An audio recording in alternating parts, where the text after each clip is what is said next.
नमस्कार दोस्तों, हम आशा करते हैं कि आप लोग अच्छे होंगे, स्वस्थ होंगे और खुश होंगे। अपनी पढ़ाई कर रहे होंगे एग्ज़ाम को देखकर कि अक्टूबर में होगा।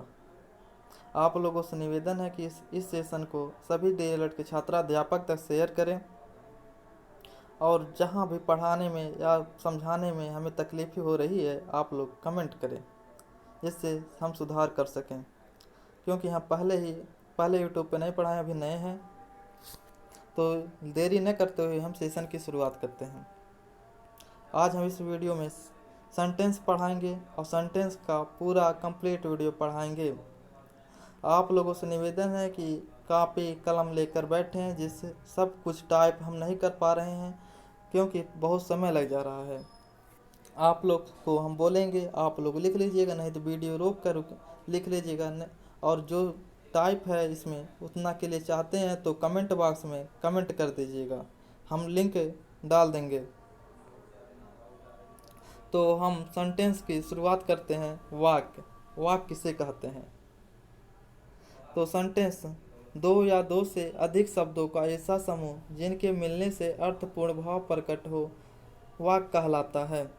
अब इसे अंग्रेजी में समझिए। A group of words which makes a complete sense is called sentence. दूसरा परिभाषा इसका देख लीजिए। और two or more than two words that makes a complete sense is called sentence. दो या दो से अधिक शब्द जो मिलकर एक कंप्लीट सेंस निर्माण करें, किसी वाक्य का कंप्लीट सेंस निर्माण करें, से सेंटेंस कहते हैं। ये नहीं कि राम वह जाता है, इसमें कोई सेंटेंस तो नहीं हुआ, ये भी तो अक्षरों का समूह है। जैसे राम एक अच्छा लड़का है, वह घर जाता है, वह जाता है, कहाँ जाता है, घर जाता है, ये तो भी ग्रुप ऑफ वर्ड्स हो गए, लेकिन इसका सेंस कोई नहीं निकल रहा है। उस वाक्य का सेंस निकलना चाहिए। जैसे उदाहरण देखते हैं, वह अपना खुद का कार्य पूरा कर चुका है। इसमें कंप्लीट सेंस निकल रहा कि वो अपना काम पूरा कर चुका है। अब एग्जांपल इंग्लिश में देखिए, he has complete his own work. दूसरा एग्जांपल, किसी ने मेरी कलम चुरा ली है। Someone has stolen my pen. आते हैं पार्ट्स ऑफ सेंटेंस। वाक्य के कितने भाग होते हैं? इसमें वाक्य का तीन तरीके के भाग होते हैं। पहले देखते हैं पार्ट्स ऑफ वाक्य के कितने भाग हैं, फिर अर्थ के आधार पर भाग देखते हैं, फिर संरचना के आधार पर देखते हैं। तीन प्रकार से भाग देखते हैं इसका। पहले वाक्य के भाग में सब्जेक्ट देखते हैं। सब्जेक्ट और प्रेडिकेट होता है। पहले सब्जेक्ट और डूवर कर्ता को देखते हैं। सेंटेंस का सब्जेक्ट पार्ट वह पार्ट होता है जिसके बारे में कुछ चर्चा की जा रही हो अथवा जो किसी कार्य को करने वाला अंजाम देने वाला हो, उसे सब्जेक्ट या कर्ता कहते हैं। एग्जाम्पल देखिए, उमेश अपना काम रोज समय पर पूरा करता है। इसमें उमेश क्या अंजाम दे रहा है? अपना काम समय पर रोज पूरा करता है। इसमें कर्ता उमेश है और वो अंजाम क्या दे रहा? अपना काम रोज समय पर पूरा करता है। इसे प्रेडिकेट कहेंगे, इसे सब्जेक्ट कहेंगे। अब इंग्लिश वाले में देख लीजिए, उमेश उमेश करता है complete his work in time daily. वह अपना काम समय पर पूरा करता है, प्रेडिकेट हुआ। आए सब्जेक्ट उमेश हुआ। अगला क्वेश्चन है, अगला एग्जाम्पल है, गोविंदपुर में रहने वाला मेरा घनिष्ठ मित्र कार्य समय पर पूरा करता है। तो कौन समय पर काम पूरा करता है? गोविंदपुर में रहने वाला मेरा घनिष्ठ मित्र अपना काम समय पर पूरा करता है। अगर आप यहाँ जो अंजाम आ रहा है उसमें कौन का जवाब देंगे तो उसका पूरा पता चल जाएगा कि कौन करता है। कौन पूरा करता है? गोविंदपुर में रहने वाला मेरा घनिष्ठ मित्र एक करता है। अब इसे इंग्लिश में देखिए, my latest friend living in Govindpur completes his work in time. ये my latest friend living in Govindpur ये करता है, ये completes his work in time, ये प्रेडिकेट यानी कि विधेय है। अब विधि के हम टाइप नहीं किए हैं भाई, जो कि लंबा बन जाता है, टाइप करने में बहुत समय लगता है। तो हम विधेय का वैसे बोल दे रहे हैं, जिसे प्रेडिकेट कहते हैं, विधेय या कर्मवाच्य भी कहते हैं। इसे कई नाम से पुकारते हैं, विधेय या कर्मवाच्य, अंग्रेजी में प्रेडिकेट बोलते हैं। तो इसकी परिभाषा देखते हैं। सेंटेंस में आने वाला ऐसा भाग जो सब्जेक्ट के बारे में कुछ बताए अथवा सब्जेक्ट के द्वारा कुछ करने या होने की सूचना प्रकट करे प्रेडिकेट कहलाता है। दूसरे शब्द में इसे कह सकते हैं कि सब्जेक्ट के अतिरिक्त बचा हुआ शब्द समूह सेंटेंस का प्रेडिकेट होता है। जैसे गोविंदपुर में रहने वाला मेरा घनिष्ठ मित्र, ये जब करता हो गया तो जो बचा है प्रेडिकेट है। अब इसका इसी में यहाँ पर समझ लीजिए, गोविंदपुर में रहने वाला मेरा घनिष्ठ मित्र ये करता है तो इधर अपना कार्य समय पर पूरा करता है, ये विधेय है या कर्मवाच्य है। दूसरा एग्जाम्पल, उमेश अपना काम रोज पूरा समय उमेश अपना काम रोज समय पर पूरा करता है। उमेश करता है अपना काम रोज समय पर पूरा करता है, विधेय है। और Umesh complete his work in time daily. Umesh करता है complete his work in time daily, predicate है। अब इसके सब्जेक्ट के भी पार्ट होते हैं, प्रेडिकेट के भी पार्ट होते हैं, ये सब आपके सिलेबस में नहीं है। और समझना हो तो समझ लीजिए प्रेडिकेट के बारे में। सब्जेक्ट के भारत के प्रधानमंत्री इस समय भारत के विकास के बारे में योजना बना रहे हैं। तो इसमें योजना बना रहे हैं, क्वेश्चन करिए कौन बना रहा? भारत के प्रधानमंत्री। तो ये करता हो गया, बचा क्या? इस समय भारत के विकास के बारे में योजना बना रहे हैं, ये प्रेडिकेट हो गया। तो सब्जेक्ट प्रेडिकेट हम समझ रहे हैं कि आप लोग को समझ में आ गया। न समझ में आया होगा तो इसका वीडियो अलग से डाल देंगे, आप कमेंट कर दीजिएगा। अब आते हैं काइंड्स ऑफ सेंटेंस। सेंटेंस कितने प्रकार के होते हैं? तो अर्थ के आधार पर सेंटेंस 6 प्रकार के होते हैं। मुख्य रूप से 5 ही प्रकार के होते हैं, लेकिन यहाँ पर 6 प्रकार हम लोग को पढ़ना है। वैसे आता है अफर्मेटिव नेगेटिव असर्टिव में ही इंक्लूड कर दिया जाता है, लेकिन यहाँ पर हम लोग को ऐसे नहीं पढ़ना है, इसमें 6 प्रकार पढ़ना है। असर्टिव या अफर्मेटिव सेंटेंस, जिसे हिंदी में स्वीकारात्मक वाक्य कहते हैं, ये पहला हो गया। दूसरा है इंट्रोगेटिव सेंटेंस, जिसे प्रश्नवाचक वाक्य कहते हैं। तीसरा है नेगेटिव सेंटेंस, जिसे नकारात्मक वाक्य कहते हैं। चौथा है इंपरेटिव सेंटेंस, जिसे आदेश सूचक वाक्य कहते हैं। पांचवा है ऑप्टेटिव सेंटेंस, जिसे इच्छा सूचक वाक्य कहते हैं। छठवां एक्सक्लेमेटरी सेंटेंस, जिसे विस्मयादि बोधक वाक्य कहते हैं। तो हम असर्टिव या अफर्मेटिव सेंटेंस पे चलते हैं। स्वीकारात्मक वाक्य,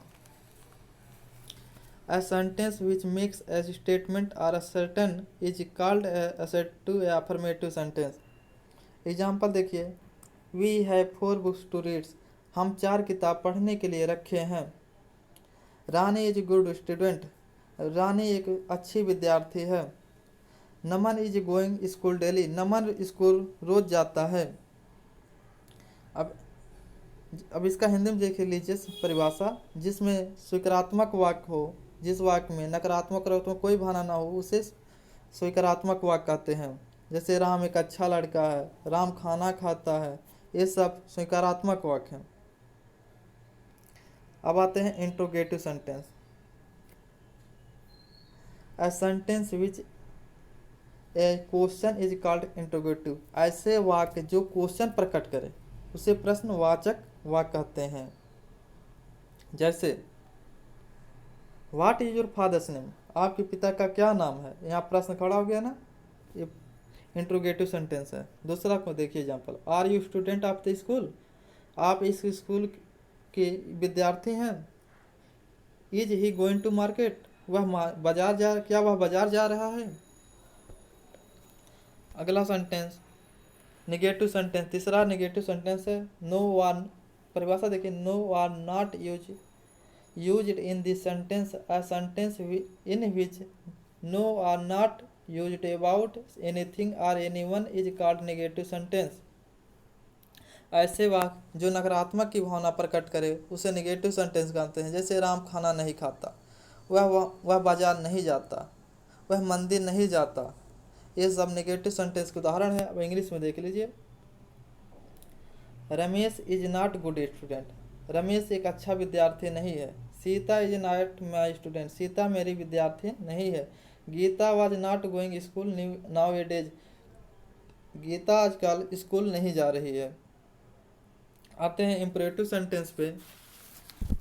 इंपरेटिव सेंटेंस को आदेश सूचक वाक्य कहते हैं। इसका परिभाषा जैसे हिंदी में देख लीजिए, पहले सुन लीजिए। ऐसे वाक्य जिसमें आदेश प्रकट हो, जैसे तुम जाओ खाना लाओ, वह स्कूल, तुम स्कूल जाओ, तुम मैच खेलने मत जाओ, ये नेगेटिव सेंटेंस हो जाएगा। तुम बाजार जाओ, ये सब इंपरेटिव सेंटेंस के उदाहरण है। अब इसका अंग्रेजी में देखिए, a sentence in which expressed a request, advise और command is called imperative sentence. परिभाषा देखिए इसका। एग्जाम्पल, टेक यू लंच, तुम लंच पे जाओ, तुम खाना खाओ, इत्यादि होंगे। अब आते हैं ऑप्टेटिव सेंटेंस। पांचवा है ऑप्टेटिव सेंटेंस, जिसे इच्छावाचक कहते हैं। जैसे शुभकामना आपको देना हो, कोई इच्छा व्यक्त करना है, जन्मदिन का या कोई पेपर देना जा रहा है, उससे इच्छा व्यक्त कर रहे हैं कि आपके पेपर अच्छा हो, ये सब ऑप्टेटिव सेंटेंस के अंतर्गत आते हैं। इसका परिभाषा देखिए, A sentence in which one express which or desire is called optative sentence। जैसे उदाहरण, मे गॉड ब्लेस यू, मैं कामना करता हूँ कि आपकी भगवान वरदान दें। दूसरा, I wish you could be A star, मैं कामना करता हूँ कि आप एक स्टार बने।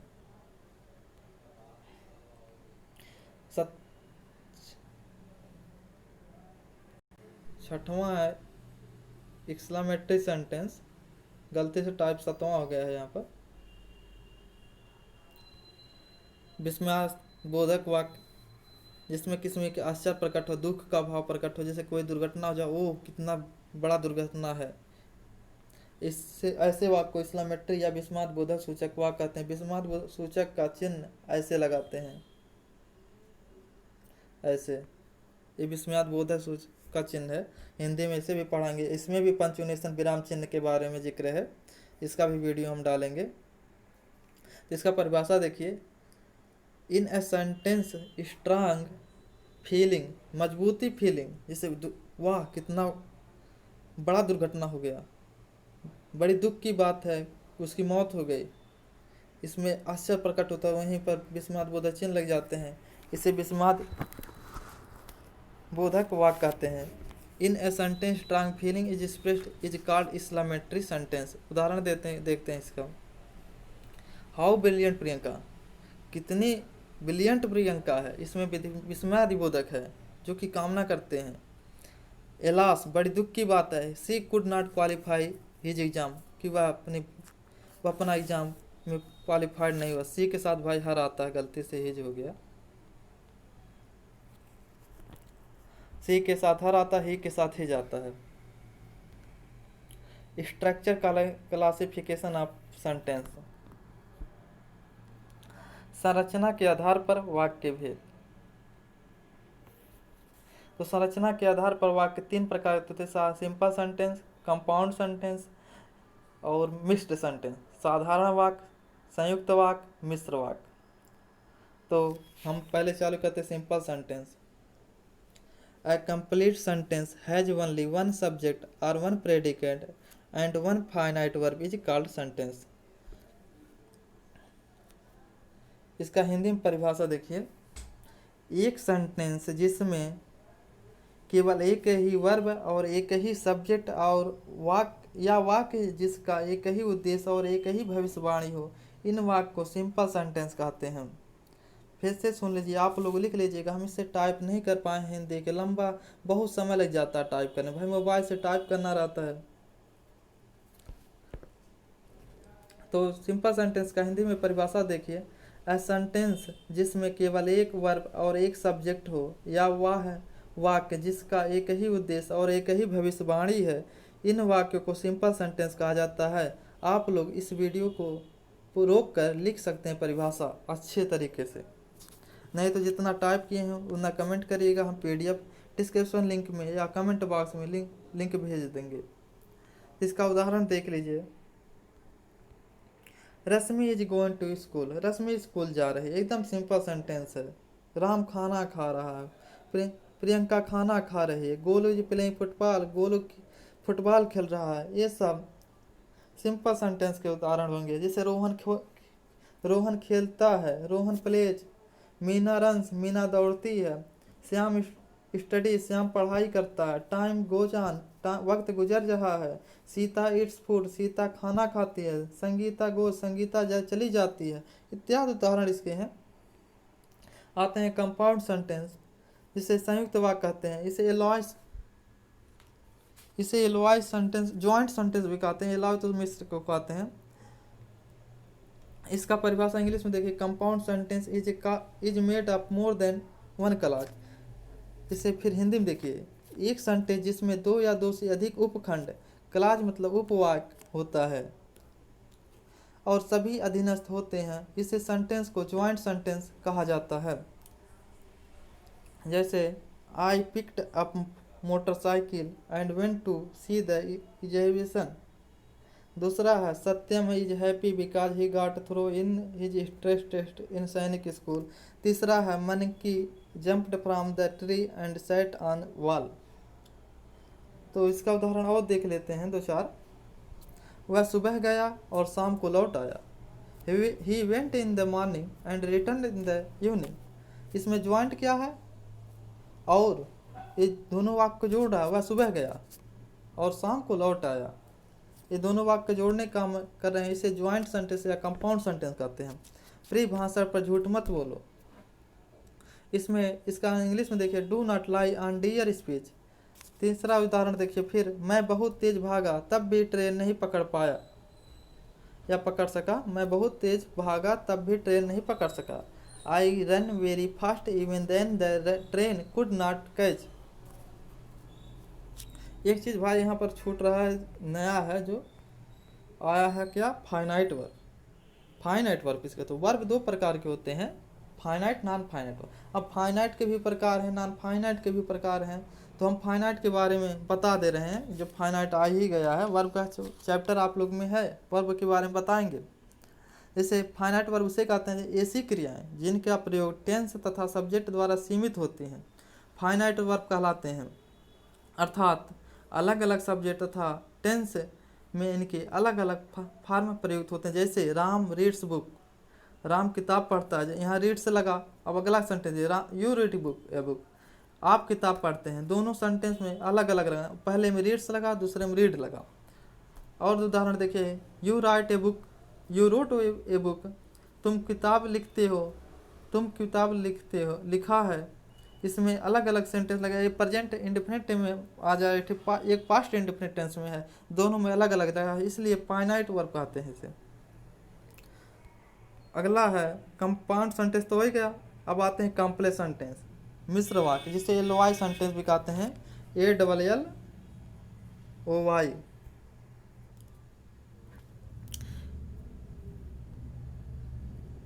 Complex sentence, in a complex sentence there exist one main clause या principal clause and one or more than subordinate clause.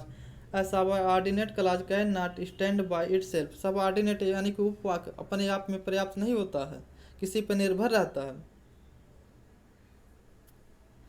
It depends upon main clause, वह दूसरे में मुख्य वाले वाक्य भाग पर निर्भर आता है। अब उदाहरण के जरिए भी समझेंगे ही, पहले देख लीजिए। एग्जाम्पल पहला, आई तो दो बार लिखा गया है। आई बिलीव दैट, मैं विश्वास करता हूँ कि that is Satyam is ordinary brilliant, कि सत्यम ऑर्डिनरी ब्रिलियंट है। यहाँ की ऑर्डिनरी ब्रिलियंट कौन है, ये तो उपवाक्य नहीं माना जाएगा ना। दूसरा एग्जाम्पल है, Ram Singh on the election which he had lost in first counting. तीसरा एग्जाम्पल है, it is a my believe that Priyanka is genius. तो कुछ इसका हिंदी में भी देख लेते हैं, और बाहर से दो तीन परिभाषा और बता देते हैं जो इसमें टाइप नहीं किए हैं। तो सुनिए पहले, जो महिला वहाँ बैठी है वह मेरी माँ है। तो इसमें वह मेरी माँ अधूरी है, वाक्य है। अब इस पर किस पे निर्भर है, जो महिला वह बैठी है, इसलिए यह मिश्र वाक्य है कि ये वह मेरी माँ दूसरे पहले भाग पर निर्भर है। अब इसका इंग्लिश में देखिए, the women who is sitting there is my mother. अगला उदाहरण, कमरे में जो लड़का बैठा वह मेरा भाई है। The boy who is sitting in the room is my brother, वह मेरा भाई है। भी डिपेंड नहीं करता, ये भी आश्रित है किस पे, कमरे में जो लड़का बैठा वह मेरा भाई है। अगला उदाहरण देखिए, मुझे पता है कि आपके पत्र अच्छे नहीं है। I know your letters are not good. इसमें भी कि आपके पत्र अच्छे नहीं है, ये भी मुझे पता है, इस पर निर्भर है।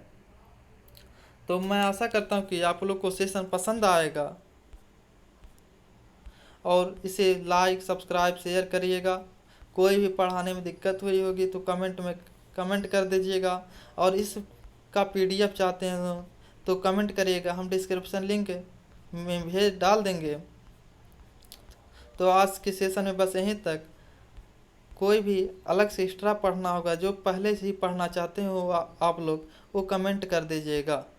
रखते हैं आज के सेशन में बस इतना ही। जय हिंद दोस्तों।